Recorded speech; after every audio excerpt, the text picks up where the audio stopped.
Hello student, आज हम BSc first year में जो मैथमेटिक्स में सबसेक्वेंस टॉपिक के बारे में देखते हुए सबसेक्वेंस डेफिनेशन है let S N V any sequence, यानी एस एन एक कोई सीक्वेंस है if N one N two dot dot dot N are greater than V are strictly increasing sequence of positive integer number that is I greater than j equal ni greater than nj, then the sequence उस condition में sn1 sn2 dot dot dot snr dot dot dot and so on is called a subsequence of sn। यानी जो आपने sequence मानी है, sequence में भी जो नंबर ऑफ एलिमेंट टर्म आपके हैं वो कौन से हैं, n1 n2 n3 dot dot dot dot nr, यानी और वो किस ऑर्डर में है, इंक्रीज ऑर्डर में है।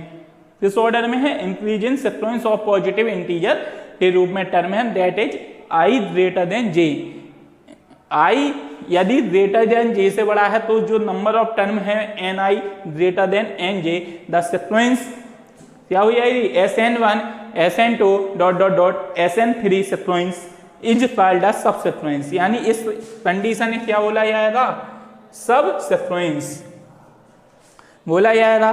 फ्रॉम द कंडीशन, कंडीशन क्या है, I greater than J N I greater than J we concluded that the order of the various term in the subsequence in the same as it is in the sequence. यानी जो इसमें concluded term है, यानी जो आपके number of term है increase order में है यदि वे, तो उस कंडीशन में जो आपने सीक्वेंस मानी है उसकी सब सीक्वेंस क्या हो जाएगा, S N one S N two dot dot dot S N are.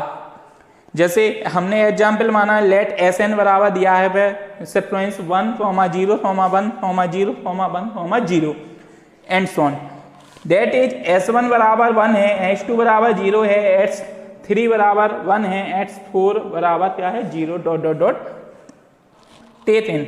हमने n1 बराबर क्या माना, 1 माना, n2 बराबर 3, n3 बराबर 5 dot dot dot dot then nr क्या हुई आपकी sequence, as a sequence of positive integer number such that उस कंडीशन में number of term n1 less than n2 less than n3 dot dot dot dot and so on hence, यानी उस condition में जो आपकी सब सीक्वेंस है वो sequence 1, 1, 1 is a subsequence of Sn। Similarly if we take n1 बराबर 2, n2 बराबर 4, n3 बराबर 6 that and so on, then the subsequence 0, 0, 0 dot dot dot is also a subsequence of Sn। यानी कहने का मतलब है जो भी आपके नंबर ऑफ टर्म है वो आपके किस में होना चाहिए, इंक्रीजन ऑर्डर में होना चाहिए। किसमें, ए, यानी जो भी आपने सीक्वेंस में सब सीक्वेंस में जो टर्म माने हैं वो किस में होना चाहिए, इंक्रीजन सीक्वेंस के रूप में होना चाहिए। और पॉजिटिव इंटीजर नंबर, यानी ये कंडीशन है N I greater than N जे, यानी इस कंडीशन है फॉलो करना चाहिए। क्या होना चाहिए, फॉलो। यदि ये कंडीशन फॉलो हो रही है तो नंबर ऑफ टर्म सीक्वेंस में क्या होते हैं, S N one S N two dot dot dot dot S N R dot dot dot and so on, यानी इसे क्या बोला जाएगा, subsequence of S N. जैसे एग्जाम्पल 2 है, the sequence of prime sequence 2, 3, 5, 7, 11 dot dot dot is a subsequence of the sequence of natural number. कौन सी हो जाएगी, 1, 2, 3, 4 dot dot dot dot and so on. क्यों, क्योंकि यहाँ पर जो नंबर ऑफ टर्म है इसमें वो किसमें है, इंक्रीजन ऑर्डर में है। यदि नंबर ऑफ टर्म इस सीक्वेंस में इंक्रीजन ऑर्डर में है तभी जाते इसकी क्या हो रही पॉसिबिलिटी है, सब सीक्वेंस आपका क्या होगा, सीरीज, यानी सीक्वेंस क्या हो रही है इसकी सीक्वेंस, सब सीक्वेंस 1, 2, 3, 4 डॉट डॉट डॉट।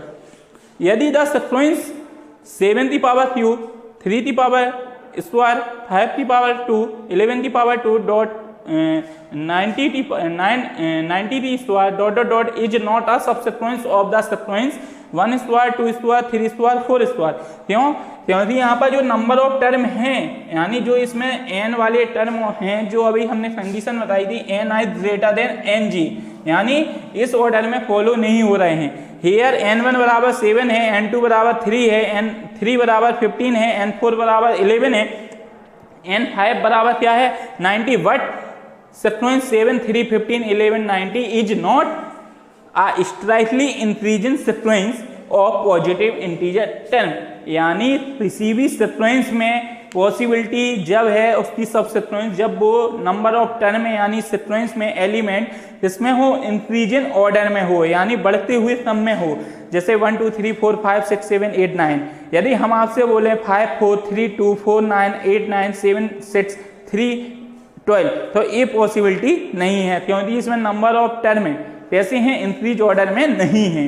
यानी किसी भी सीक्वेंस में नंबर ऑफ टर्म यदि किस ऑर्डर में है इंक्रीजन ऑर्डर में है तो उसकी सब सीक्वेंस पॉसिबिलिटी है। यदि नंबर ऑफ टर्म किसी सीक्वेंस में इंक्रीजन ऑर्डर में नहीं है तो वह सीक्वेंस सब सीक्वेंस पॉसिबिलिटी नहीं बनती है। That is clear. अब है नेक्स्ट बाउंडेड सीक्वेंस। अभी आपने सबसे पहले पढ़ा सीक्वेंस, फिर हमने पढ़ा सब सीक्वेंस, अब है बाउंडेड सीक्वेंस। यानी बाउंडेड का मतलब होता है कोई मतलब जो एरिया होता है बाउंड्री उसे बोलते हैं बाउंडेड सीक्वेंस। यानी कोई भी सीक्वेंस इंटरवल के रूप में बाउंडेड होती है। डेफिनेशन फर्स्ट है a sequence Sn is said to be bounded above if the range set of Sn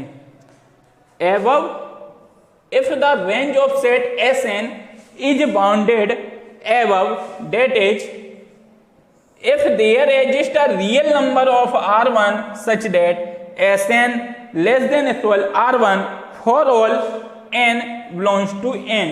यदि मान लो आपकी जो सीक्वेंस है रेंज ऑफ सेट में, इसी रेंज ऑफ सेट में इज बाउंडेड एबव यानी ऊपर की ओर बाउंडेड है किसी सेट में। रेंज आप मालूम है एक डोमेन है, डोमेन होता है एक्स एक्सिस पे और रेंज होती है वाई एक्सिस पे। रेंज होती है यानी ये सारी वैल्यू फाइंड आउट होती हैं वाई पे, यानी जिसे बोलते हैं रेंज, एंड डोमेन होता है एक्स एक्सिस पे। तो यानी जो भी फाइंड आउट सीक्वेंस के रूप में वैल्यू फाइंड आउट होती है नंबर ऑफ टर्म, यानी वो किस माध्यम में होती हैं सेट में, और वो क्या होती हैं ऊपर की ओर। तो above of the range set of Sn is bounded above, that is there exist, और किसमें होती है वो सारी वैल्यू। अब जो भी यहाँ पर वैल्यू फाइंड आउट हुई हैं, जो भी वैल्यू हैं ये क्या है फाइनाइट वैल्यू हैं सारी। यानी फाइनाइट वैल्यू जब ये वैल्यू हैं यानी कैसे हैं फिक्स नंबर हैं, तो ये क्या हुए रियल नंबर के रूप में रिप्रेजेंट होते हैं। A real number of R1 such that, उस कंडीशन में Sn यानी जो सीक्वेंस है less than equal R1 for all n belongs to n के लिए क्या हो रही है आपकी बाउंडेड सीक्वेंस हो रही है एबव ऊपर। Definition the number R1 is called and the number R1 is called an upper bound of the sequence Sn। यानी सीक्वेंस Sn के लिए क्या हो रहा R1 अपर बाउंडेड, क्या हो रहा अपर bounded. Definition 2 a sequence Sn is said to be bounded below if the range set of Sn is bounded below, that is if there exists a real number R2 such that Sn greater than R2 for all n belongs to n। यानी ये अपर bounded है, ये क्या है lower bounded, क्या है below यानी नीचे। यानी इसे क्या बोला जाएगा the number R2 is called the lower bounded of the sequence. ऊपर वाली है Sn लेस देन R1 है और for all n belongs to n है, तो क्या कौन सी भी सीक्वेंस हो जाएगी बाउंडेड अपर बाउंडेड सीक्वेंस। और नेचर जब Sn ग्रेटर देन R2 है तो the number R2 is called lower bounded of the sequence. यानी जब नंबर ऑफ टर्म आप पे डाउनवर्ड डायरेक्शन में फाइंड आउट होते हैं तो उस कंडीशन में क्या हो जाती है बिलो यानी नीचे की ओर यानी लोअर बाउंडेड सीक्वेंस। आज के लिए हम इतना ही। नेक्स्ट क्लास में इसमें बहुत सारी डेफिनेशन है, बाउंडेड के कन्वर्जेशन है, बहुत सारे डिफाइंड वैल्यूज भी हैं, तो उसके बारे में नेक्स्ट नेक्स्ट वीडियो के बारे में डिस्कशन किया जाएगा। Okay, that's all.